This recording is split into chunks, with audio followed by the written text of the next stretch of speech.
Meus irmãos, nessa noite nós daremos continuidade ao nosso estudo que nós começamos na última quarta-feira.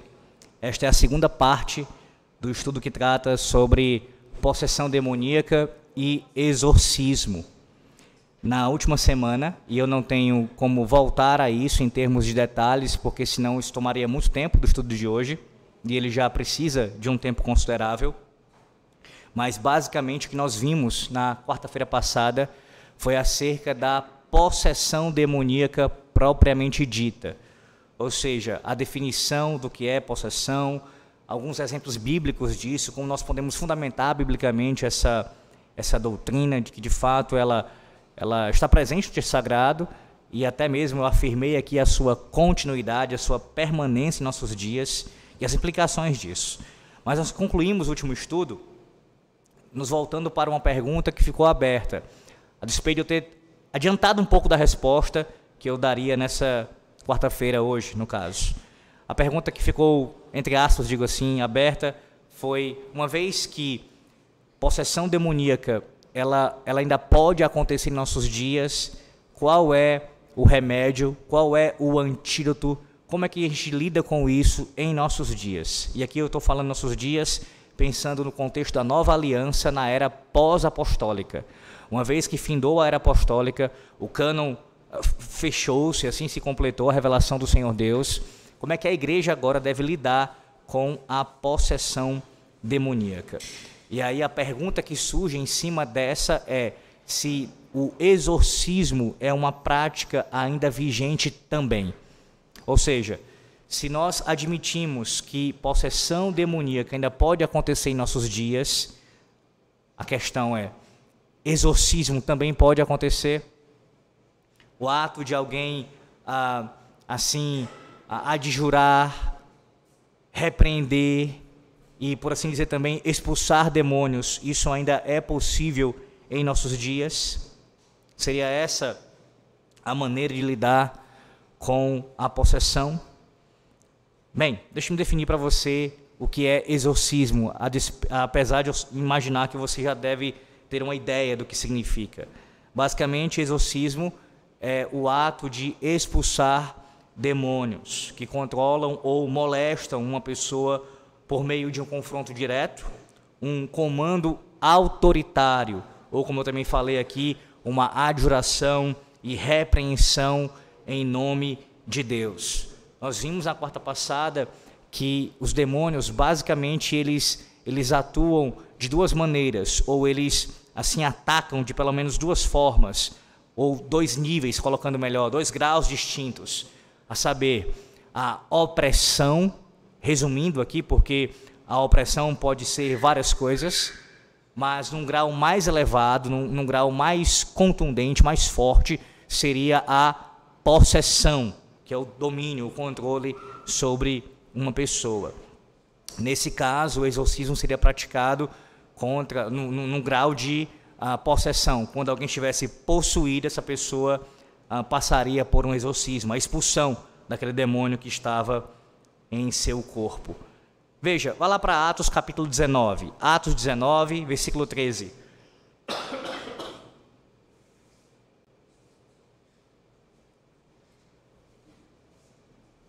Por que esse texto? Atos 19, 13. Porque a raiz da palavra exorcismo, e aqui eu estou falando a palavra no grego original, ela só aparece esta vez nas Sagradas Escrituras, em Atos 19, 13.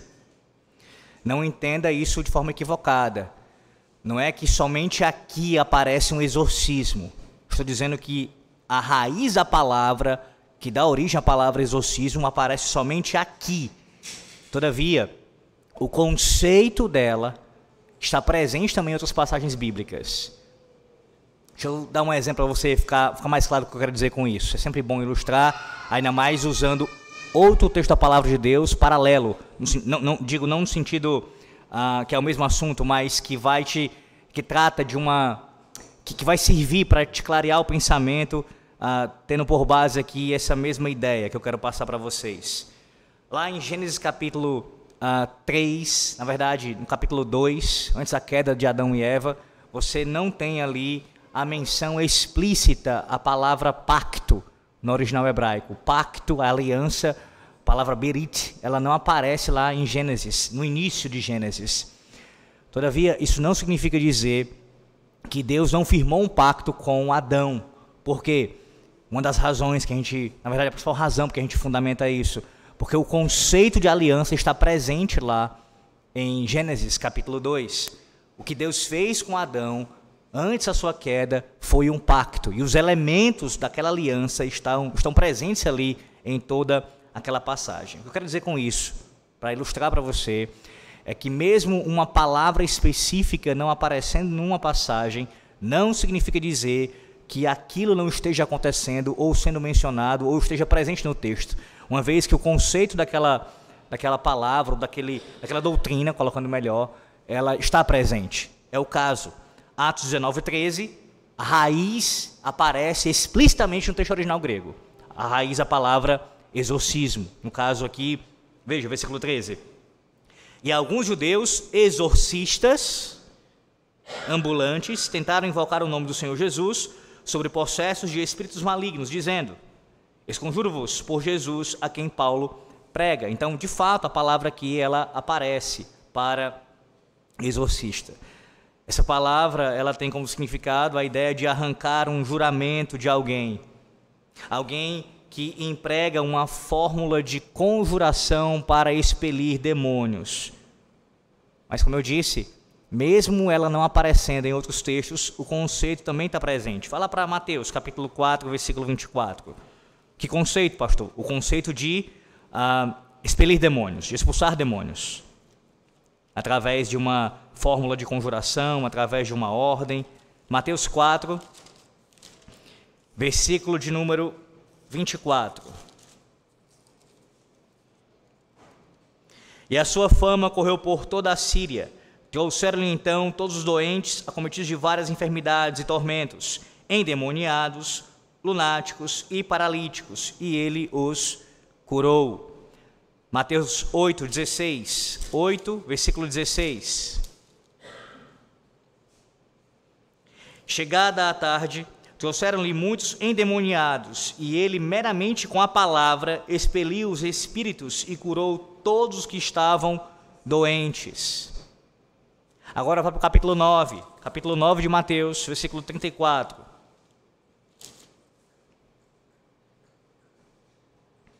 Mas os fariseus murmuravam, aqui o que eles diziam acerca de Jesus: pelo maioral dos demônios é que expele os demônios.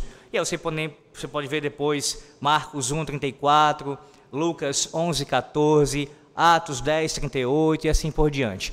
Várias passagens bíblicas que o conceito de exorcismo, isto é, de expulsão de demônios, está presente, mesmo que a palavra no original grego não apareça de forma explícita. Então aqui você tem exemplos bíblicos, esses que eu citei nesse caso aqui, do próprio Senhor Jesus Cristo expulsando demônios. O Senhor fazendo isso. Agora veja como não apenas ele, mas também os seus discípulos faziam a mesma coisa. Mateus ainda, capítulo 10, versículo 8. Mateus 10, 8. Curai enfermos, isso ele instruindo os 12 aqui. Curai enfermos, ressuscitai mortos, purificai leprosos, expeli demônios. De graça recebestes, de graça dai. Eu quero que vocês se atentem para isso, eu não vou agora falar exatamente sobre esse assunto, mas está conectado. Preste bem atenção. Jesus está falando para os 12 aqui. Veja bem o que ele está dizendo. Que aqueles 12, os seus discípulos, deveriam praticar cada uma destas coisas aqui. Que ele mesmo estava concedendo a eles esta capacidade, ou estas capacidades aqui, essas habilidades aqui, sobrenaturais, esses dons. Dentre eles, a capacidade de exorcismo. Mais à frente, vá para Marcos 16. Marcos capítulo 16. Marcos 16, isso fica ainda mais explícito. Marcos 16, é a mesma toada de Mateus aqui 10, mas eu digo, a expressão que aparece ela é mais explícita ainda. Marcos 16, versículo 17. Por que é mais explícito, pastor? Versículo 17. Estes sinais, guarde bem essa palavra, estes sinais hão de acompanhar aqueles que creem. Em meu nome expelirão demônios, falarão novas línguas. Aí ele segue citando aqui outros sinais. Então veja, um dos sinais que acompanhariam aqueles que creram ali, seria a expulsão de demônios. Novamente, o Senhor está falando para um grupo específico aqui, aqueles que ele enviou para a pregação da sua palavra. Mais à frente, Atos 8, Atos dos Apóstolos, capítulo 8.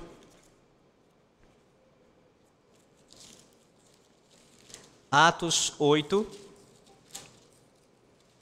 versículo 7. Acerca de Filipe, o evangelista, pregando em Samaria. Atos 8, 7.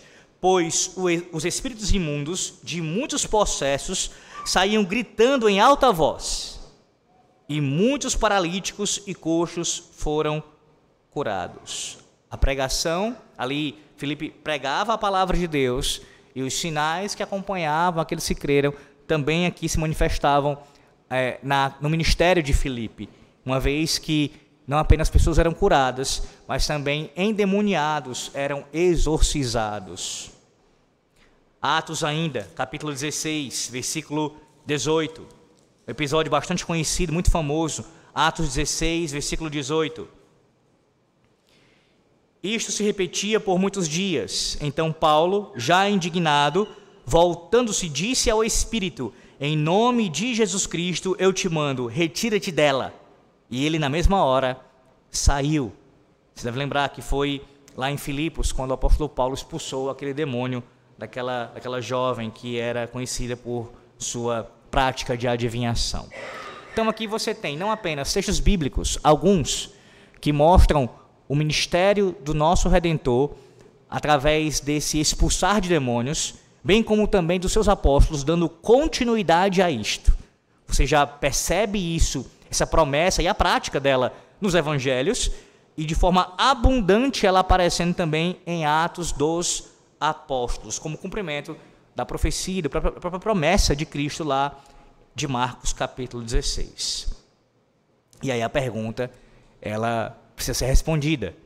O exorcismo é um dom espiritual contínuo para os cristãos hoje? Porque claramente você tem Jesus fazendo isso e também os apóstolos. A questão é, havendo possessão demoníaca, e nós partimos dessa premissa, ela existe em nossos dias, e Jesus e os apóstolos praticavam o exorcismo, isso permanece para a igreja? Eu quero partir desse ponto aqui, na verdade, eis a resposta já entregue aos irmãos, e vamos trabalhar em cima dela aqui, a partir desse momento. Citando um autor, um pregador contemporâneo, um homem de nossos dias, Joel Bick, ele diz o seguinte: ele relata que os muitos exemplos de libertação, aqui descritos no Novo Testamento, de pessoas que estavam endemoniadas, tanto visto isso nos evangelhos, bem como também em Atos dos Apóstolos, coloca a prática do exorcismo na perspectiva histórico-redentiva. Numa perspectiva histórico-redentiva. Ele diz assim, o fenômeno da demonização na Bíblia está especialmente associado à vinda de Jesus Cristo, talvez como um dos aspectos da resistência de Satanás ao ministério de Cristo. Cristo expulsou demônios de pessoas endemoniadas em conjunto com a cura dos enfermos. Ele cita Marcos 1, 27, versículo 34, versículo 39 também. E deu aos seus apóstolos o poder de fazer o mesmo. Mateus 10, e aí o versículo 1, é que nós não lemos, mas é o contexto mais amplo daquilo que eu li, do versículo 8, também fala sobre isso, Mateus 10, 1. Embora nem sempre com igual eficácia, Cristo também enviou outros 70 discípulos para pregar, curar e expulsar demônios. Lucas 10, 1, versículo 9, versículo 17. Filipe, o evangelista, também realizou milagres e expulsou demônios de pessoas quando evangelizou em Samaria. Nós lemos esse texto em Atos 8.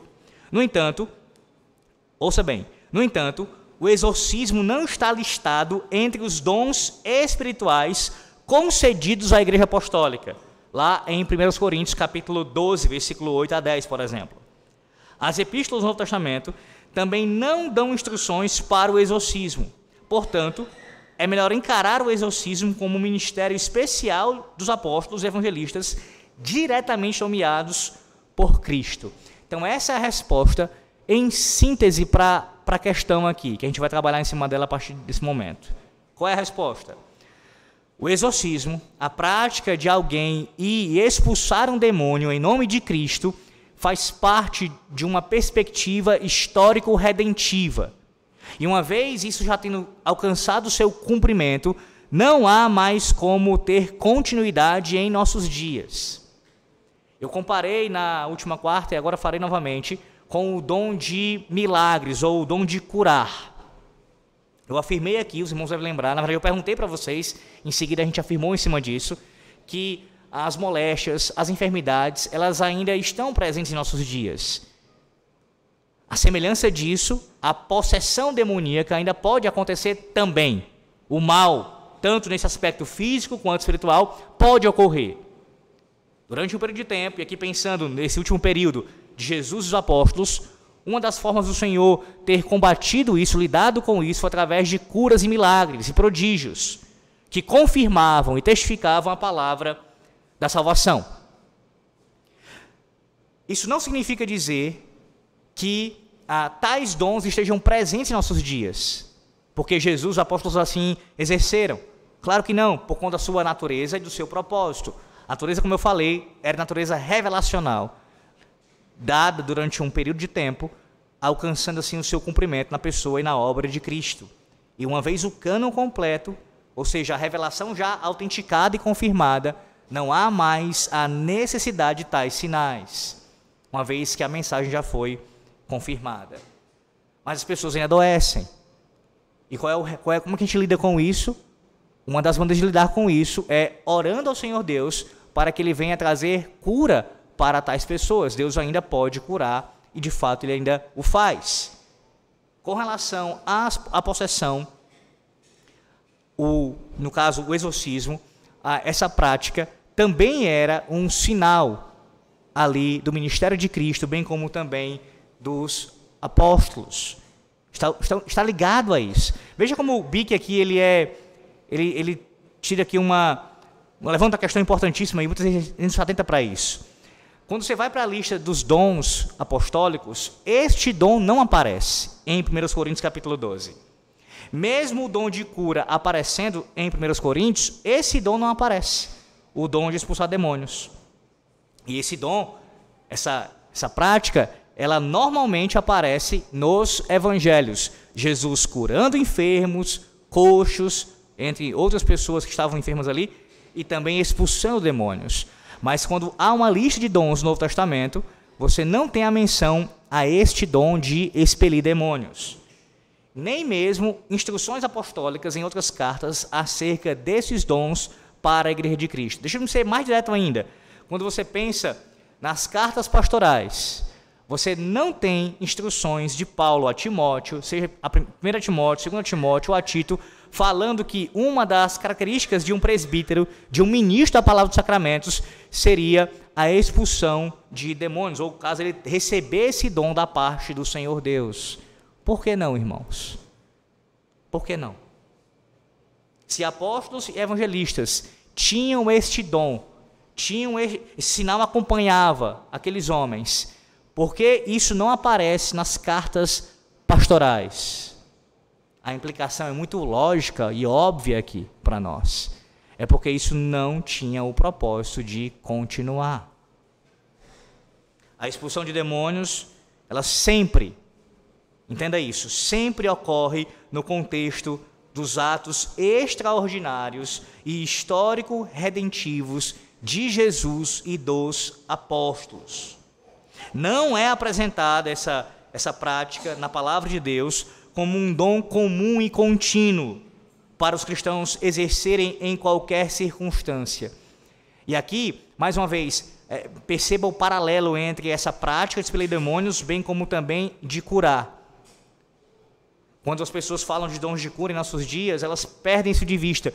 como a Bíblia relata isso. Primeiro, que não é algo que era comum, que acontecia o tempo todo. Como eu já mencionei, isso foi em períodos específicos e dentro do grande período histórico redentivo.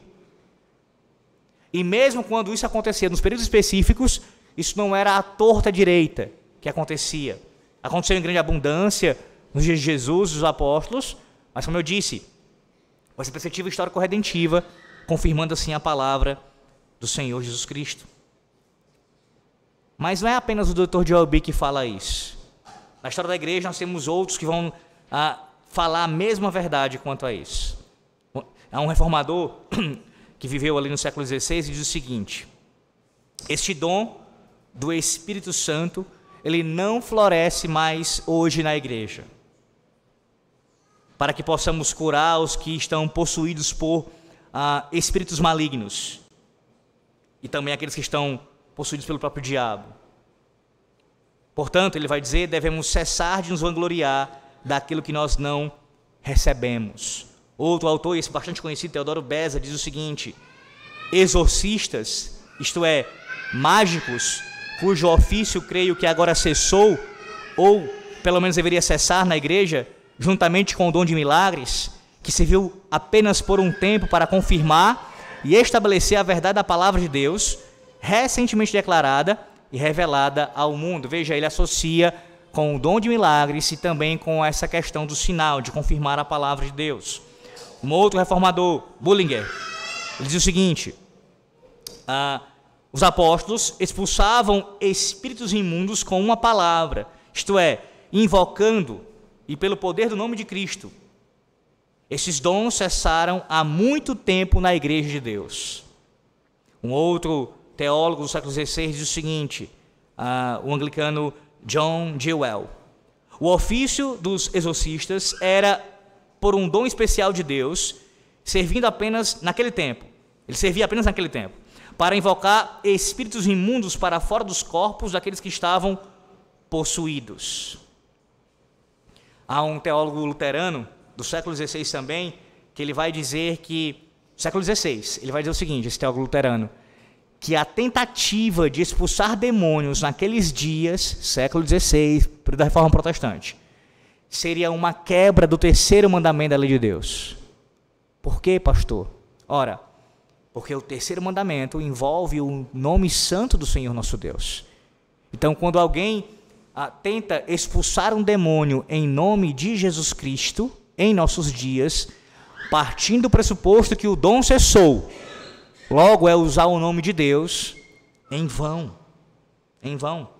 Citando um puritano chamado, esse aqui bastante conhecido, tem várias vezes em nossa igreja, o pai do puritanismo, inclusive assim chamado, William Perkins, ele diz assim, o dom do exorcismo era para o tempo da igreja primitiva, quando o dom de operar milagres estava em vigor. Mais uma vez um teólogo associando as duas coisas. Mas hoje em dia, esse dom já cessou. E também a promessa de poder anexada ao uso da adjuração. E, portanto, os meios para isso devem necessariamente cessar. E para um homem comum hoje em dia, comandar o diabo dessa forma é mera presunção e uma prática de feitiçaria. Outro teólogo, também conhecido, eu vou usar o nome dele como se escreve, eu esqueci agora a pronúncia, exatamente o nome dele, eu vou usar como se escreve, Francis Turretin. Ele diz o seguinte: enquanto o dom de milagres prevalecia, ele diz assim, aqueles que estavam endemoniados, enquanto o dom de milagres prevalecia, de fato, eles podiam ser, e eles eram, por aqueles que Deus levantou, exorcizados. Mas isso ele nega de forma categórica que em nossos dias, na igreja em nossos dias, permaneça. Um outro teólogo, um teólogo holandês, diz o seguinte, citando Mateus 10:1. Vamos para Mateus 10:1, você vê aqui o texto de Mateus 10:1. Mateus 10, versículo 1, ele vai comentar esse texto aqui. Mateus 10, versículo 1, diz assim, tendo chamado os seus 12 discípulos, deu-lhes Jesus autoridade sobre espíritos imundos para os expelir e para curar toda sorte de doenças e enfermidades. Aí há quem usa esse texto e diga assim, olha, tá vendo? O Senhor Jesus, ele afirma aqui que ele deu esse poder aos seus discípulos. Então isso parece sugerir, seria esse o argumento, que os cristãos também têm esse dom, ou podem ter esse dom nos dias de hoje. E aí o teólogo holandês Leonard Hyssen, ele vai responder da seguinte maneira: e sobre toda enfermidade é acrescentado. Portanto, a ideia é a seguinte: se Mateus 10:1 é um texto que deve ser utilizado para, em nossos dias, alguém ter a capacidade de expulsar demônios, então quem defende isso necessariamente precisa defender o dom de curas. Os dois dons estão ligados. Como eu disse, Mateus 4:24, Mateus 10:8, Marcos 1:34, Marcos 6:13, são textos que vão mostrar o ministério de Cristo exemplificando isso para nós. O Senhor Jesus curava os enfermos, aqueles que estavam doentes fisicamente, e expulsava os demônios. As duas coisas aconteciam. Então, qual é a nossa resposta aqui, nesse primeiro momento? Pastor, possessão demoníaca existe? Existe. Exorcismos em nossos dias existem? Podem, na verdade, continuam em nossos dias? Não, não continuam. Fazem parte do contexto histórico redentivo e cessou no período apostólico. E aí surge uma outra objeção em cima disso. Como é que a gente responde, então, ao ministério de exorcismo católico romano, bem como também da prática, ou a prática dos carismáticos / pentecostais? Porque sim, meus irmãos, esses dois grupos, eles, resumindo aqui, até porque tem outros também, mas que vão ter similaridades com esses dois grupos, eles defendem a continuidade não apenas da possessão demoníaca em nossos dias, mas também do ato de exorcizar. Eles defendem isso. E quando você lida com esses grupos, seja lendo as suas literaturas, ouvindo os seus testemunhos, você se depara com muitas coisas que são, até certo ponto, impressionantes. Pessoas que relatam, documentalmente inclusive, que lidaram com demônios e assim expulsaram. A Igreja de Roma, ela tem a sua própria ordem de exorcistas. E os pentecostais, carismáticos, os seus chamados ministérios de libertação. Há cultos específicos que um dia da semana, sexta-feira ou qualquer outro dia, é o dia ali do culto da libertação, onde a ideia é essa: pessoas possessas devem chegar àquele lugar para serem libertas. Ambos afirmam que o ato que eles praticam, nesse ato eles são eficazes, eles conseguem expulsar demônios, e há muita propaganda nesse sentido. Se esforçam consideravelmente para divulgarem essas suas práticas. Pense, por exemplo, na indústria cinematográfica. Posso citar aqui o exemplo mais famoso do século XX, que é o filme O Exorcista. Se você já assistiu este filme, já deve ter observado os elementos papistas presentes no filme. Eu não estou nem falando de outras questões, apenas apontando esse dado aqui nesse momento.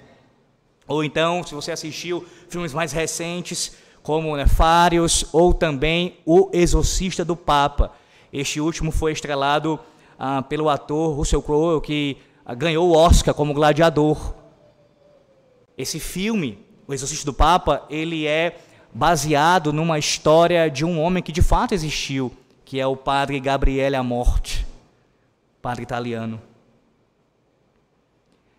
Todos esses filmes, dentre outros, aponto apenas esse dado aqui. Eu não estou entrando no mérito de assistir ou não um filme, eu estou falando desse dado aqui. Todos estes filmes têm em comum elementos da Igreja de Roma presentes. Deixa eu ser mais específico. A maneira de lidar com o demônio ali no filme, de combatê-lo, de enfrentá-lo, é por meio dos amuletos, das armas de todos os meios que a Igreja de Roma entende assim que deve ser usado contra os demônios. Todos eles têm isto em comum. E aí? E veja, você pode dizer assim, pastor, mas isso são filmes. Mesmo que o senhor fale sobre o último ter sido baseado supostamente numa história real, num padre, mas são filmes.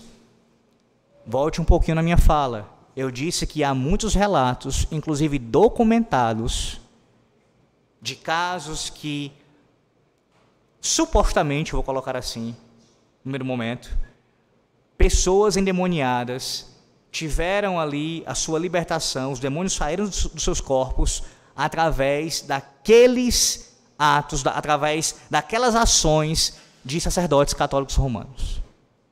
Como é que a gente lida com isso? Uma vez que essas experiências parecem ser reais. Aqui eu quero chamar a sua atenção para algo que sempre é necessário lembrar aos irmãos quando a gente lida com esse tipo de coisa. Não apenas ações demoníacas, de forma mais direta, possessão, mas todo falso ensino. A gente precisa ter cuidado, meus irmãos, com o chamado pragmatismo. A questão da continuidade do dom do exorcismo não é uma questão do que acontece em nossos dias, do que as pessoas vivenciam, ou supostamente vivenciam, ou daquilo que está aparentemente funcionando. Deixa eu colocar isso de uma maneira mais clara para você. Você não vai basear o seu entendimento sobre o dom de expelir demônios, se ele continua ou não, através das experiências de pessoas. Mesmo que estas experiências possam ser comprovadamente verdadeiras. A experiência aconteceu de fato, não tem como negar, é impossível. Ainda assim, a sua maneira de argumentar, ou melhor, a sua crença, o que vai definir o que você crê, é o que a Bíblia diz sobre esse assunto. Mesmo que a experiência esteja contraditando o que você creu pela palavra de Deus, você fica com o que a palavra de Deus diz. É assim que você deve se basear. Colocando em outras palavras, você não deve formular o seu entendimento doutrinário e a sua prática simplesmente com base naquilo que produz resultados. Em vez disso, você fica com aquilo que a palavra de Deus prescreve para você. É o Antigo e Novo Testamento que são as suas lentes, que você deve olhar para o mundo ao seu redor através dessas páginas da palavra de Deus, e não o contrário. Poderia citar tantas coisas sobre isso, meus irmãos. Deixa eu citar apenas um relato de um reformador antigo, Lutero, mesmo parafraseando, mesmo que tal coisa esteja fazendo chover milagres ali, ele, mais ou menos assim ele vai dizer, não interessa se está chovendo milagres, está chovendo coisas extraordinárias, espantosas acontecendo, se não tem amparo bíblico, se não está de acordo com a revelação do Senhor Deus, nós rejeitamos isso. Nós rejeitamos. Martin Lloyd-Jones, ele chama a nossa atenção para aquilo que ele denomina de capitulação aos fenômenos. Capitulação aos fenômenos. De acordo com Lloyd-Jones, essa capitulação aos fenômenos refere-se à tendência de alguns cristãos de se renderem às manifestações ou experiências emocionais intensas, muitas vezes associadas a movimentos carismáticos ou pentecostais, sem uma avaliação crítica e bíblica adequada. Ele argumentou que essa abordagem pode levar a uma ênfase excessiva na experiência emocional e na busca por sinais e maravilhas, em detrimento da doutrina bíblica e da disciplina cristã. Ele acreditava que os cristãos devem ser cautelosos ao avaliar as experiências espirituais e garantir que elas estejam alinhadas com a palavra de Deus e com a teologia bíblica.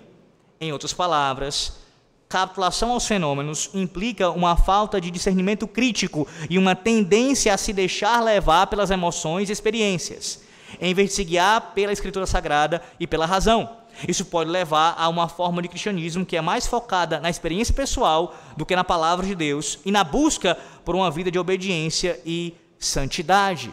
Um outro autor, falando sobre isso, diz o seguinte: este é o erro de permitir que a própria doutrina seja determinada pelos fenômenos. Os fatos não podem ser contestados. Portanto, decide-se que eles devem ser acomodados pela teologia. E, portanto, a teologia é ajustada de acordo. Mas isso não é necessário. Ao contrário, o cristão deve buscar interpretar os fatos à luz do ensinamento das Escrituras. Ele não deve permitir que os fenômenos determinem a sua crença. Recentemente eu vi um vídeo num dos grupos, mais de um grupo, na verdade, de pastores que eu estou presente, e depois mandar também no meu particular, de um pastor presbiteriano, eu esqueci o nome dele, mas é o cantor lá do Projeto Sola, falando sobre uma experiência que a mãe dele teve quando estava grávida dele.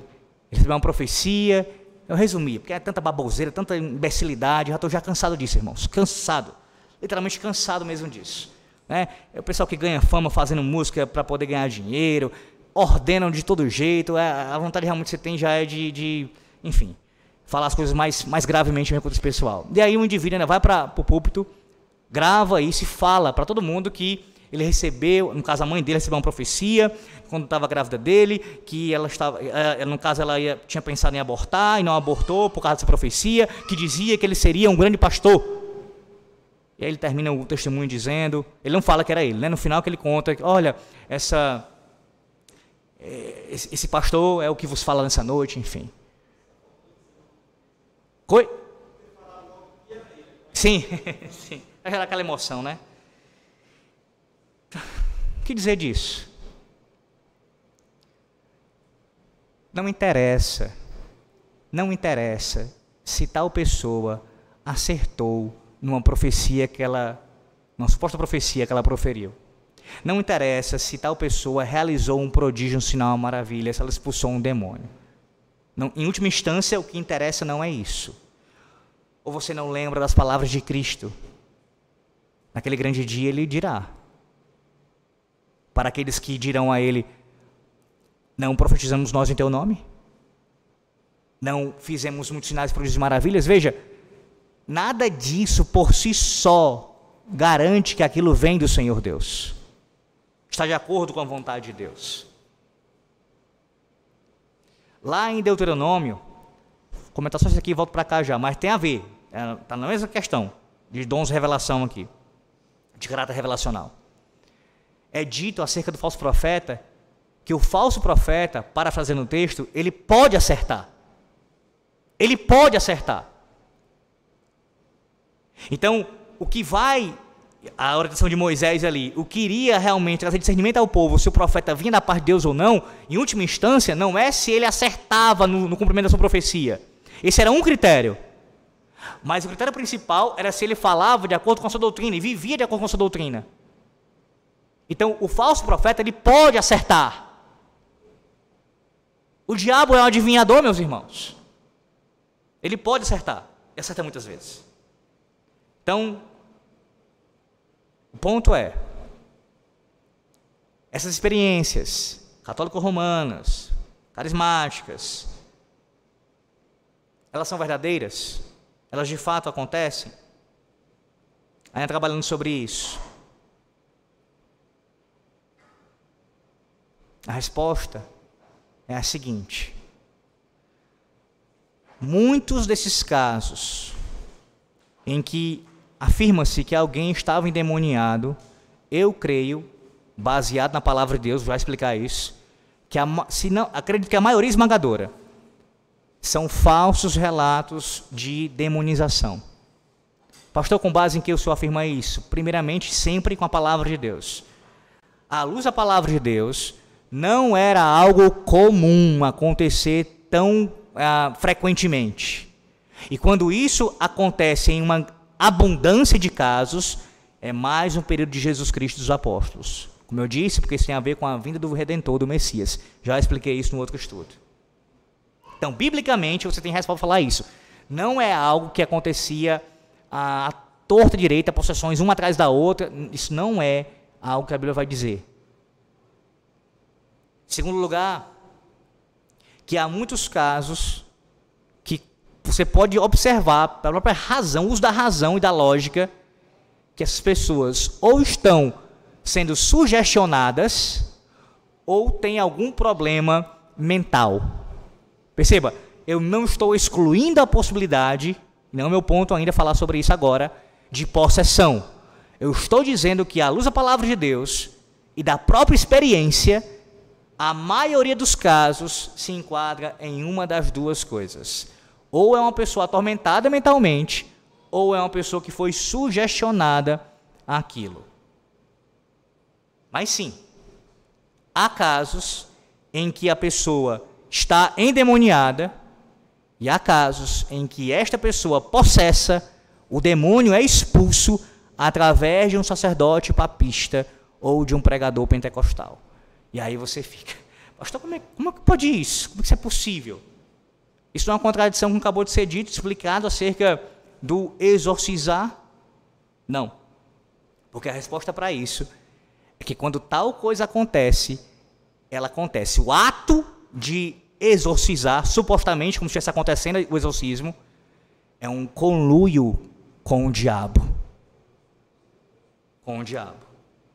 Escute, o puritano Anthony Burgess, do século XVII, diz o seguinte sobre isso: o diabo recua, não porque esses exorcismos sejam de eficácia divina, mas porque assim ele confirmaria mais as pessoas na crença em uma mentira. Que demônios finjam ser derrotados pelo uso de meras fórmulas de palavras, crucifixos, água benta, orações a Maria ou quaisquer outros meios carnais, não deveria nos surpreender. Vai lá para João 8,44. João 8,44, texto bastante conhecido, João 8,44. Vós sois o diabo, que é vosso pai, e quereis satisfazer-lhe os desejos. Ele foi homicida desde o princípio e jamais firmou na verdade, porque nele não há verdade. Quando ele profere mentira, fala do que lhe é próprio, porque é mentiroso e pai da mentira. 2 Coríntios agora, 2 Coríntios capítulo 11. 2 Coríntios capítulo 11.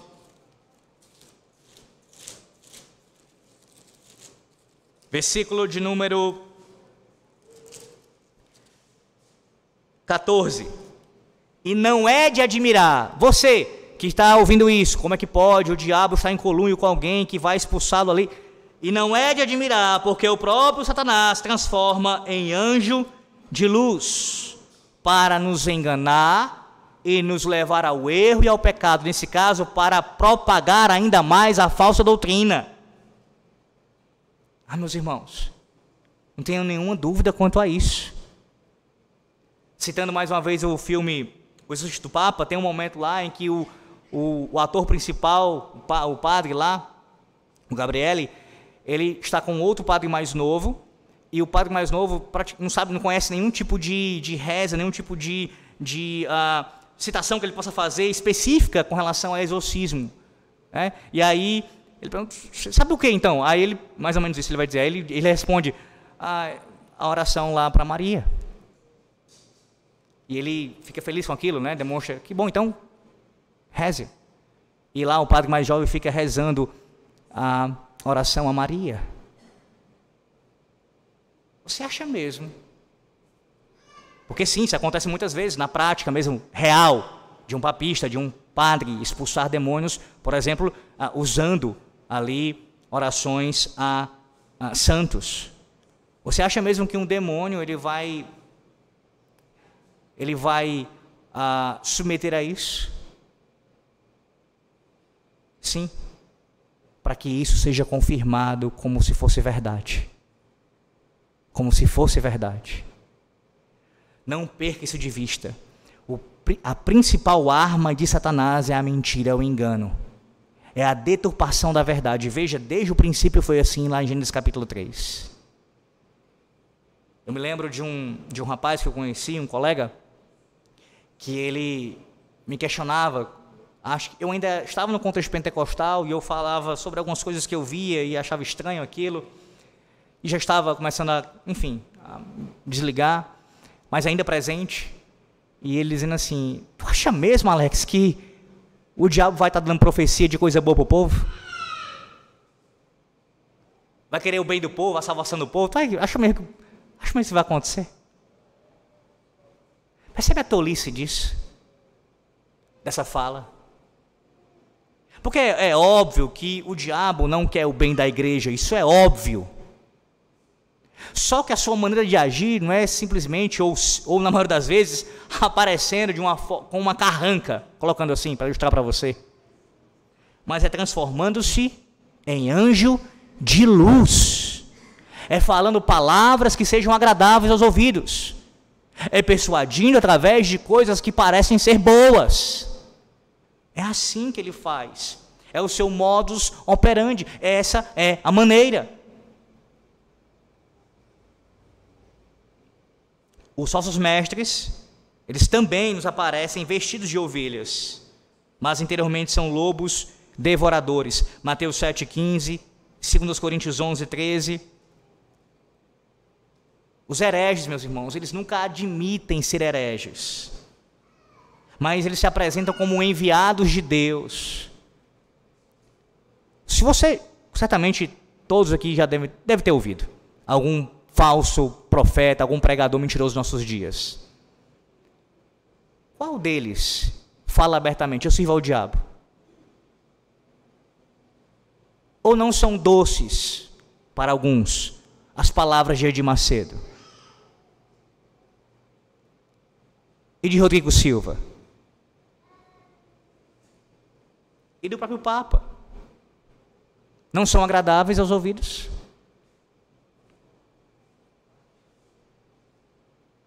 A verdade é que os demônios utilizam de tudo isso para propagar ainda mais as superstições, fingindo que aquilo é eficaz, para que os homens se afastem dos verdadeiros remédios da própria sã doutrina.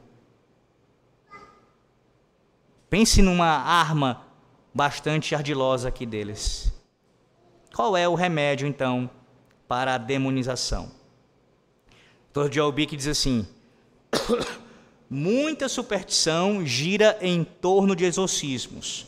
E aí ele cita um puritano que eu citei nas minhas exposições em Efésios, capítulo 6. William Spurstow, que diz o seguinte: Satanás não se deixa... Eu também fiz essa citação à época, quando eu expus o texto.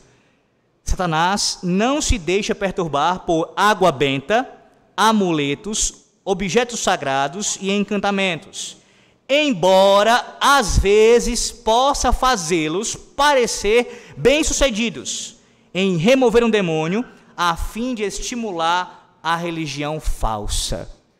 Também está nesse filme, porque dos filmes de exorcismo, todos os três que eu citei, o último que eu assisti foi esse, o Exorcista do Papa. Ele tem que descobrir, é uma coisa muito comum nesses filmes, né? Tem que descobrir o nome do demônio. Descobrindo o nome do demônio, você ganha poder sobre o demônio fica enfraquecido. E aí, quando ele cita lá o Asmodeus, que é o demônio lá do filme, pronto, o demônio vai cambalear por causa disso. Tudo isso, irmãos, é com o intuito de promover a religião falsa. Religião falsa. Em contraste com esses meios carnais, o Dr. Joel Bick, ele aponta o remédio encontrado na palavra de Deus. Os cristãos derrotam os demônios. Aqui vem a nossa resposta final para isso, irmãos. Você e eu, que estamos em Cristo, nós derrotamos os demônios através... Vou contar uma novidade para você que nunca ouviu falar isso. Os meios de graça. Tão negligenciados por nós, que ouvimos sermão após sermão, semana após semana, mas a gente não utiliza-os como deveríamos. A palavra, a oração, caminhando em santidade evangélica. É assim, meus irmãos. Se você voltar um pouco antes, na verdade, a principal ou a solução definitiva para a demonização é a salvação. Como assim, pastor? Ora, como eu disse na quarta-feira passada, um crente verdadeiro não pode ser possuído por um demônio.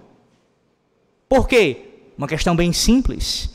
Porque o Espírito Santo habita nele. E onde ele habita, nenhum demônio pode habitar. Agora pense comigo. Se uma pessoa está possessa de um demônio, ou de mais de um demônio, E esta pessoa, ela teve ali uma ação que foi feita com relação àquela demonização dela. Talvez um desses efeitos aqui, dessas práticas aqui que são para ainda mais propagar a superstição. Um papista ou um carismático usou de algum objeto, falou alguma coisa e o demônio a deixou.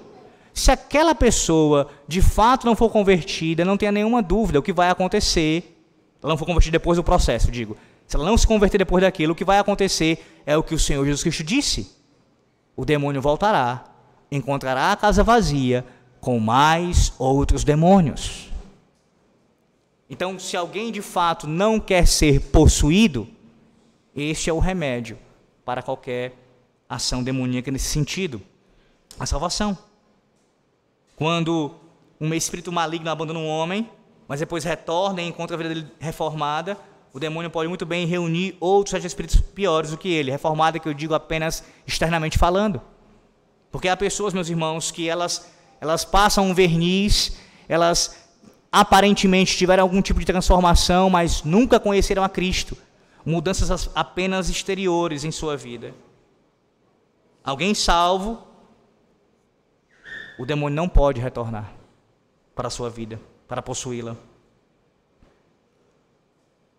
Há um outro autor que vai apontar a oração fervorosa como um meio, um remédio para lidar com a demonização. Ele vai dizer assim: o que faremos então com os homens que são tomados e atacados por espíritos malignos, quando atormentados por eles? Devemos abandoná-los? Sem dúvida, eles não devem ser abandonados. Contudo, não devemos, por meio de adjurações, ordenar ao espírito maligno que se afaste, visto que não nos percebemos dotados daquela graça e poder que nos permitiriam, por nosso próprio comando, expulsar os demônios. Portanto, usaremos orações fiéis e súplicas devotas e fervorosas para a recuperação deles. Em resumo, seria bom e prudente, nesses dias, converter exorcismos em orações. Bernard de Claraval escreveu o seguinte: as tentações de Satanás são penosas para nós, mas as nossas orações são ainda mais penosas para ele. Interessante porque mesmo quando o exorcismo ele estava em voga, era um dom espiritual da igreja, veja o que Cristo declarou. Vá lá para Mateus 17. Mateus 17, versículo 21. Mateus 17, versículo 21. Mas esta casta não se expele senão por meio de oração e jejum. Percebe? Mesmo nos dias em que o próprio Senhor e os apóstolos poderiam, e outros discípulos poderiam expulsar demônios, a oração e o jejum eram superiores, como remédios para lidar com os demônios. Lutero também, ele viu o remédio para a demonização nos meios comuns de graça. Ele diz assim, Lutero: não podemos expulsar demônios com certas cerimônias e palavras, como fizeram Jesus Cristo, os profetas e os apóstolos. Tudo que podemos fazer em nome de Cristo, em nome do Senhor Jesus Cristo, é orar ao Senhor Deus, em sua infinita misericórdia, para que liberte os possuídos. E se a nossa oração for oferecida com plena fé, temos a garantia do próprio Cristo, de que será eficaz e vencerá toda a resistência do diabo. Eu poderia mencionar muitos exemplos disso, mas não podemos, por nós mesmos, expulsar os espíritos malignos, nem devemos sequer tentar fazê-lo.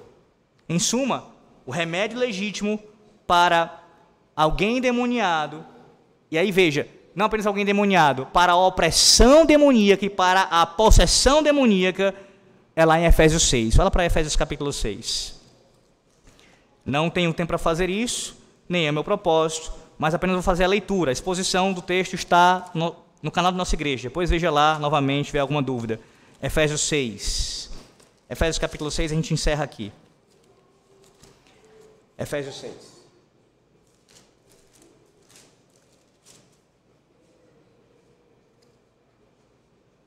Atente-se bem. A partir do versículo 10. Quanto ao mais, sede fortalecidos no Senhor e na força do seu poder. revestivos de toda a armadura de Deus, para poder ficar firmes contra as ciladas, isto é, estratagemas do diabo. Porque a nossa luta não é contra o sangue e a carne, sim contra os principados e potestades, contra os dominadores deste mundo tenebroso, contra as forças espirituais do mal, nas regiões celestes. Aí veja, aqui era um momento, era uma boa oportunidade para Paulo começar a dizer: buscai do Senhor a capacidade de expulsar demônios, ou procurai um ministro que possa assim fazê-lo. É esta a orientação que ele vai dar? Não, não é. Estai, pois, firmes. 13. Portanto, tomai toda a armadura de Deus, para que possais resistir no dia mau, e depois de teres vencido tudo, permanecer inabaláveis. Estai, pois, firmes, cingindo-vos com a verdade, vestindo-vos da couraça da justiça. Calcai os pés com a preparação do evangelho da paz, embraçando sempre o escudo da fé, com o qual podereis apagar todos os dardos inflamados do maligno. Todos, o que inclui possessão demoníaca. Tomai também o capacete da salvação e a espada do Espírito, que é a palavra de Deus, com toda oração e súplica, orando em todo o tempo no Espírito, e para isto vigiando com toda perseverança e súplica por todos os santos, e também por mim, para que me seja dada no abrir da minha boca a palavra para com intrepidez fazer conhecido o mistério do Evangelho, pelo qual sou embaixador em cadeias, para que em Cristo eu seja ousado para falar como me cumpre fazê-lo. 2 Coríntios 10:4 diz: porque as armas da nossa milícia não são carnais, mas sim poderosas em Deus, para a destruição das fortalezas. Estas são as armas, meus irmãos. A gente se reveste da armadura de Deus e assim luta contra os nossos adversários espirituais, o diabo e os seus demônios. Deixa para você meditar. Você lê em casa com calma, mas você lembra do texto, Romanos 8, lá nos versículos 37 a 39. Nada nos separará do amor de Cristo, inclusive opressão, possessão, tentativa de possessão no caso de um crente, isso não é possível acontecer, ataques demoníacos, nada disso, nem os ataques do diabo, podem nos separar do amor de Cristo. Essa é a palavra do nosso Deus para nós essa noite. Basicamente, se resume assim: possessão demoníaca ainda pode acontecer. Não é algo tão comum, mas é possível de acontecer. Exorcismos, expelir demônios, um dom de caráter histórico-redentivo, que se cumpriu nos dias dos apóstolos e obteve já o seu fechamento, no caso, sua cessação aconteceu no fechamento do cânon sagrado. Os remédios para lidar com a possessão, resumidamente, os meios de graça, especialmente palavra e oração. É assim que a gente batalha contra o império das trevas. Que Deus nos dê graça, poder e força, e muita sabedoria e perseverança para nós continuarmos assim militando nesse mundo, meus irmãos, a favor do reino do nosso Deus. Amém.